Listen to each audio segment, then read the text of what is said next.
etsika fampivoarana ny zaza hatramin'ny fahaentaonany. Antoka ahatonga azy ireo olombanina ao amin'ny fiarahamonina, afaka handray anjara feno amin'ny fiarikarena.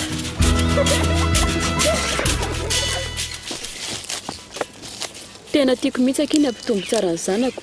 Efa miezaka amin'ny sakafony, efa hoentiko eny amin'ny tobim-pahasalamana koa izy. Efa arahako avokoa raha torohevitra amin'ny tobim-pahasalamana, indrindra fa mirresaka fahadiovana. Nefa hitako hoe tena mbola tsy ampy izany. Tsy haiko hoe inona ny ataoko, sao dia mba manana torohevitra omena anandry. Eny tokoa retsy, angamondry tsy manaraka ireny hetsika fampivoarana ny zaza ireny. Misy torohevitra maro anabeazana tsara ny zaza. Izany tokoa ve? Mba ome ohatra amin'izany aretsy.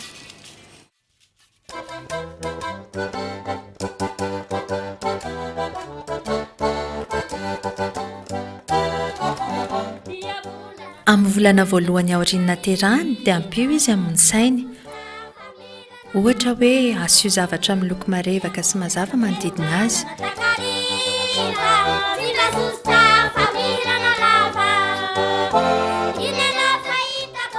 Omeo zavatra mikiritsana na kilalao manenoneny koa izy. Manampy ny zaza mba hamono fahitany sy ny fahenoany izany.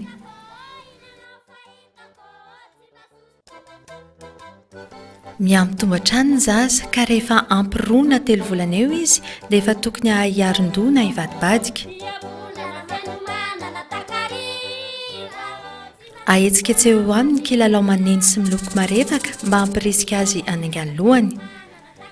Avadibadio miankavia sy miankavanana koa izy dia aza petraka nampatoriana maharitra loatra. Ty zanako ty zao 3 volana izy dia efa nahay nandray zavatra tsara. Fa zanako anankiroa kosa, ny anankiray na 10 volana izy mipetraka, fa ny anankiray 6 volana mipetraka. Tena nisy tombontsoa tamiko kosa zany. Inanao fahitako, inanao fahitako, tsy masosotra familana lava. Inanao fahitako, inanao fahitako, tsy masosotra. Milamina zao ny saiko milamina ny fotoanako amin'ny fitombony sy amin'ny fivelarany dia mikarakara fotoana, mikarakara ny ao an-tokantrano.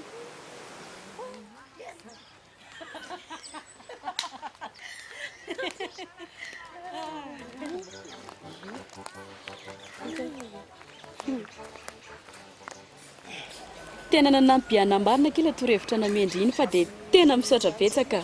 Tsy izy fisaorana retsy, fiheritaona marina moa zao ny zanako ndriko iny. Efa heritaona izy zao ka. Ay, ka noho izany indray dia efa tokony mahay miteny izy sy mahay mifandray aman'olona tsara. Efa mahay ihany izy ka, fa sao dia mbola mana torohevitra hafa koa ndry, afaka hanapiako azy. Inanao fahitako, inanao fahitako, Resao foana izy na dia mbola kely aza. Lazao aminy izay zavatra tianao atao aminy. Ohatra, raha hisotro rano dia anontanio izy sady atoroy azy ny kaopy fisotroany rano.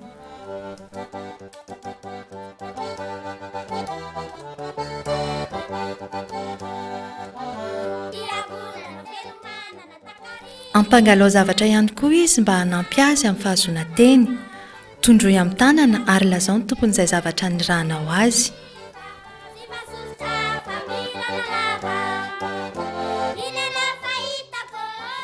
Omeo zavatra voatokana ho azy izy, toy ny kaopy, sotro na seza kely, ary aza ampiasainy ireny fa izany dia hanampy azy amin'ny fampivelarana ny maha izy azy. Fahatanay izao hetsika momba ny zaza zao dia tena ilain'ny ray aman-dreny sy ny mpitaiza kely, ny mpitaiza zanany mpikolokolo eto amin'ny commune na eto amin'ny fiarahamonina zany ilay hetsika, satria izy io dia miatoka ny ho an'ny ankizy mba ho vanina sy kinga na ara-tsaina na ara-batana manentana antsika hanaraka hatrany, ary hanokana fotoana momba ny hetsika fampivoarana sy fanabeazana ny zaza, satria tsara ho an'ny ray aman-dreny ary tokony ho raisin'ny ray aman-dreny sy ireo mpitaiza izany satria antoko ny ho avy ho an'ny ankizy sy ho an'ny fiainany ao any aoriana izao hetsika izay karakaraina sy atao izao.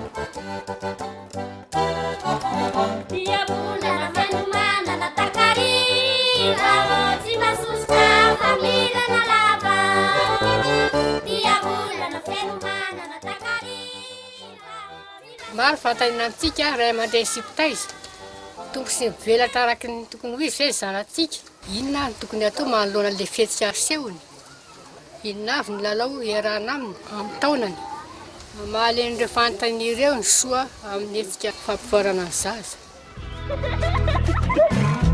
etsika fampivoarana ny zaza hatramin'ny fahaentaonany antoka ahatonga azy ireo olombanina ao amin'ny fiarahamonina afaka andray anjara feno amin'ny fiarikarena